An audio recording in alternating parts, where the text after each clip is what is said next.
Good morning, Trump's family. Welcome back to my channel. Hope you having a great weekend and God bless you all. Alright, without further ado, let's get into the news. And Katie Hobbs is furious over Arizona, because Kari Lake was able to get her lawsuit against her members of the Maricopa County election boards and other individuals in on time before the deadline to sue them for the election malfeasance that we saw take place in Arizona during the midterms. This is a huge lawsuit, and it has a lot of standing. And Kari Lake is not going to take this lying down. We've seen her fight and fight and fight without the help of many Republicans, without the help of the leadership in the Republican Party, without the help of the RNC helping her back her up, because these people are losers, they like to lose, and they're used to losing, and most of all, they are allegiant to the unit party. So Kari Lake's out there dropping these lawsuits. It's great to see that her continuing to fight, and from this expert that Steve Bannon has on his show, explains why this soup is so strong. So let's kind of take a look what we have here coming to us from Red Voice Media. It says explosive Kari Lake files 70-page lawsuit against Katie Hobbs. Explosions on every page is what Bannon said that we have here there. What we have is Kari Lake v. Katie Hobbs, Secretary State as an individual, Steve Rucker, the county recorder as an individual, all members of the Board of Supervisors individually, and Maricopa County Board of Supervisors. It's a very strong case. This is according to Michael Patrick Lee. Now, just like to go ahead and add before we watch this video, is that don't forget that the Maricopa County Board Supervisor election had started a pack against Kari Lake during the midterm elections. They were all aligned against her. I mean, from top to bottom, you can see them lobbying against her. There was a bias taking place with people who are supposed to be politically neutral when dealing with votes. They're not supposed to be taking sides, and here we have the Maricopa County Supervisors elections, taking sides and backing Katie Hobbs and starting PACs to attack Kari Lake. Absolutely disgraceful of what we saw take place during the midterm election.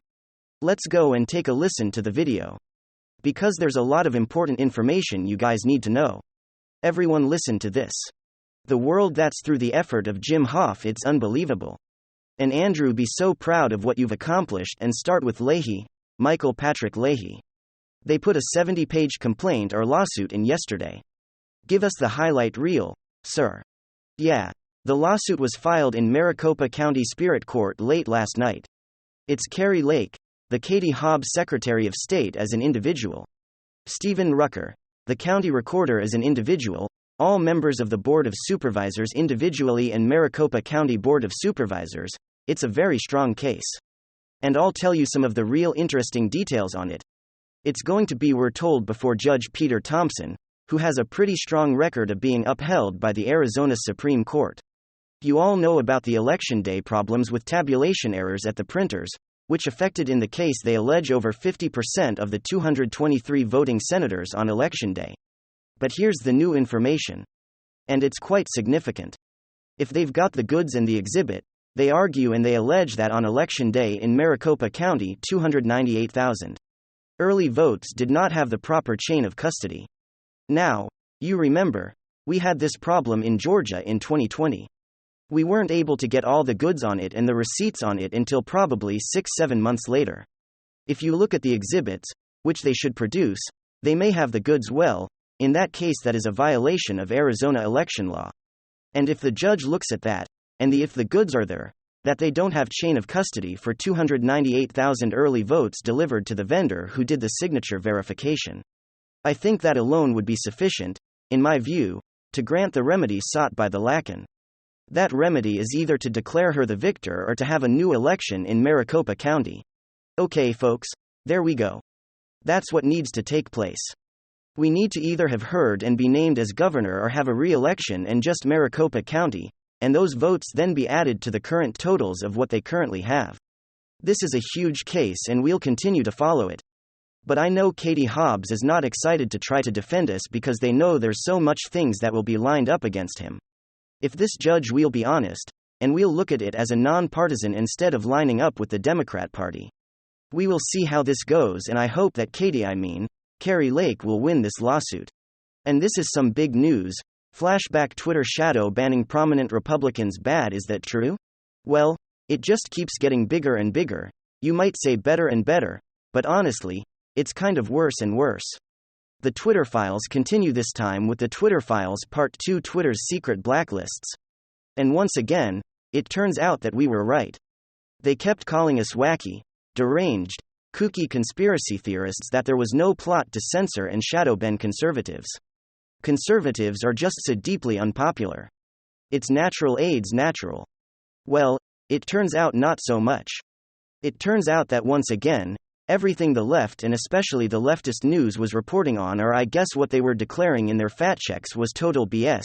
The amount of times Jack Dorsey and the rest of these Twitter clowns and the rest of these media experts, in fact-checking experts, told us explicitly that there is no shadow banning system, there's no surge ban, there's no bias against conservatives built into the algorithms, live lost. Well, it turns out, thanks to Elon Musk, that is exactly what was happening at Twitter, and no longer is it a theory. We once again have the evidence, we have the receipts. Once again, no longer a conspiracy theory, but rather a corrupt deep state conspiracy. Alright folks, so just like I said, the Twitter Files Part 2, Twitter's secret blacklists, and you hashtag Twitter Files investigation reveals that teams have Twitter employees built blacklists to prevent disfavored tweets from trending, and actively limit the visibility of entire accounts or even trending topics, all in secret without informing users. Twitter once had a mission to give everyone the power to create and share ideas and information instantly without barriers along the way. Barriers, nevertheless, were erected. Take, for example, Stanford's Dr. Jay Bhattacharya, who argued that lockdowns would harm children. Twitter secretly placed him on a trends blacklist, which prevented his tweets from trending, as you guys can see right over here in the picture. Recent abuse strike trends blacklist are consider the popular right-wing talk show host Dan Bongino, who at one point was slapped with a search blacklist. Verified active notification spike search blacklist. Not exactly sure what notification spike means, but I'm assuming that the notification system is suppressed, meaning his tweets are not being sent out to people who not only follow him but if click the bell to activate notifications, and Dan Bongino was searched blacklisted with 0 strikes to make it even worse. Here's Charlie Kirk. Verified active recent abuse strike notification spike. Do not amplify, not safe for work. View. Here's user ad libs of TikTok. High profile active notification spike and trends blacklist. The frustration is over because there's no longer a discussion or an argument. You know that feeling when you know something to be true? It's incredibly obvious. You point out the obvious facts and it tried to draw attention to it. Hey, people. Pay attention. Look at what's happening. It's obvious, and people tell you you're crazy. And you have no idea what you're talking about. Well, that frustration is over. This has been obvious from the start. The moment Elon Musk took over at Twitter, interactions on my tweets increased tenfold. You mean to tell me that that's just a coincidence, that all of a sudden people are coming to Twitter more so than ever before? I'm sure that's a factor, but 10 times no way. Something changed. Immediately as Elon Musk took over, Twitter employees, probably frantic, quickly trying to hide the evidence or revert all the changes that they made over the years, knowing that Elon Musk wouldn't stand for it. Or maybe it had something to do with the fact that half the trust and safety team, or maybe even the majority of the trust and safety team, resigned or were fired basically a week after he took over. There's no more big group of green-blue hair septum ring left Boyd's policing speech on the platform. This stuff isn't a conspiracy theory. And I'd still be very happy with what I'm doing here. I'm not looking to be the biggest guy on the platform.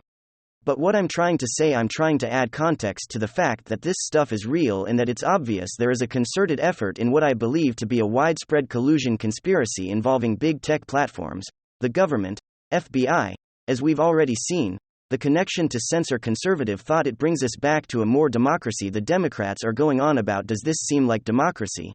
The one thing that I always point to, censorship of the Hunter Biden laptop, that was one thing that I don't think it's the most significant.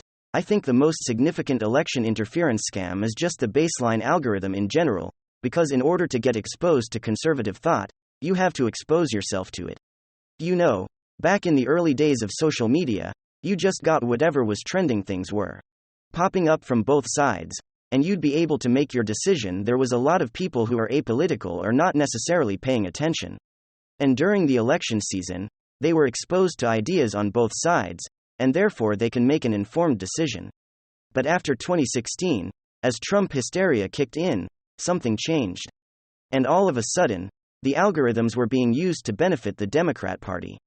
All of a sudden, when you went on Twitter, it was beyond just censorship of a particular story. Like the Hunter Biden laptop story, it was suppression of conservative thought and promotion of left-wing activism. And this has a major impact. Because there's a whole lot of people who aren't paying attention. This is what I always say, there's a whole lot of people who are busy. And that's not a bad thing. Not everybody can be tuned into all the drama and all the political nonsense that's going on every day, and of course tuned into policy and bills and what's being passed.